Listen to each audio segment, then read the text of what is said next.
seriously, we all have to pay our respects to Hugh Jackman.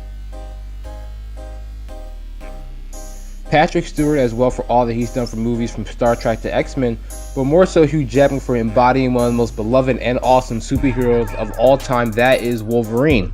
Because of that, Hugh Jackman, you're going to receive the first King Chimera Heath Ledger Award for setting the standard for Wolverine for cinemas. Actually, I'm just going to say the Heath Ledger Award for villains. You, Hugh Jackman, deserve your own award, and I present you the first King Chimera Hugh Jackman Award for your 17 years of service playing Wolverine. Patrick Stewart, you too, because you're on your way out, and your sexy voice for when playing Professor X, you get the second recipient of the King Chimera Hugh Jackman Award. First and foremost, it's not hard to guess that Logan is much different from the rest of the X-Men movies if the R rating wasn't indication enough. For me, Logan felt like the Last of Us video game movie that we never got. It's much grittier and bloodier than any previous X-Men film, or even Wolverine film for that matter. The content is much more mature than any of the Marvel movies produced by Disney. For all of you aspiring model parents out there, the movie is rated R for a reason. This movie is not for kids. Please do not make the same mistake of bringing your young children to see this movie like some of you did with Deadpool. You guys ought to be ashamed of yourselves. It can get scary and brutal a lot of the time, and the story is the darkest I've seen from any superhero movie.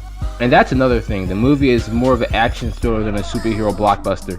The main focus isn't about beings with crazy superpowers. The story doesn't follow the old man Logan storyline as most people would expect. It rehashes the story used in the previous Wolverine movie where Logan wants to retire from being a hero and not do anything with his life. He's giving up on almost everything at this point and is not as formidable a warrior as he used to be. When a group of bad guys come looking for a young mutant that goes by the name of Laura, aka X-23, Logan is dragged into a situation that he does not want, and the events that unfold in the movie only reinforces his new perspective on life. However, in the midst of taking care of the young mutant Laura, who has similar powers as himself, Logan finds redemption and purpose. There isn't much more to say about Hugh Jackman. He put his heart and soul to Wolverine for the last 2 decades. Patrick Stewart, however, isn't as much of a saint as he was in other X-Men films. He's still the most grounded and virtuous of the bunch, but the events leading up to the movie had a degrading effect on his persona.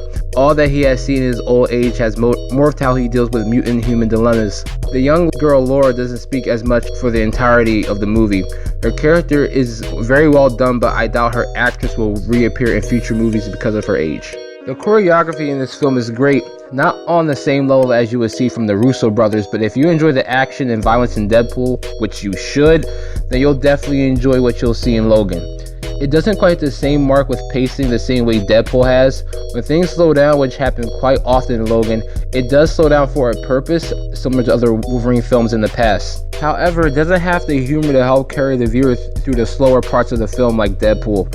I wish there was more of an interesting technique used in directing this film, because when it comes to Logan, the action and brutality is the biggest selling point. Wolverine is best at what he does, and we kind of just want to see more of that. But nevertheless, the brutality of the action is satisfying.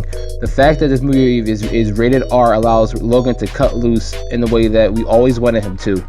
It's just that we need more activity from Wolverine. The movie was a lot longer than it had to be in general. This movie was a great send-off for Hugh Jackman and Patrick Stewart with their characters of Wolverine and Professor X.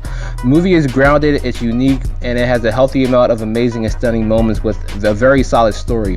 The brutality is nothing short of satisfying and does absolute justice to Wolverine. It falls a little short in the pacing department, and the action isn't groundbreaking by any means. It gets the King Chimera B- rating. Pretty good, but it could have been better. You guys know the deal. The fun's not over. Here's a chance for you guys to win some prizes. These comic books right here. These comic books right here. All you have to do is subscribe to King Chimera on YouTube and share this video and tag King Chimera in the post on any one of your social media accounts. Featured comic books are X-Men issue number 1, 2 different variants, X-Men Adventures issue number 1, Wolverine issue 75 with holographic cover, Wolverine Bloodlust one shot, X-Men 25 with holographic cover, and X-23 issue 1 and 2. Thanks again for watching. I will see you guys real soon.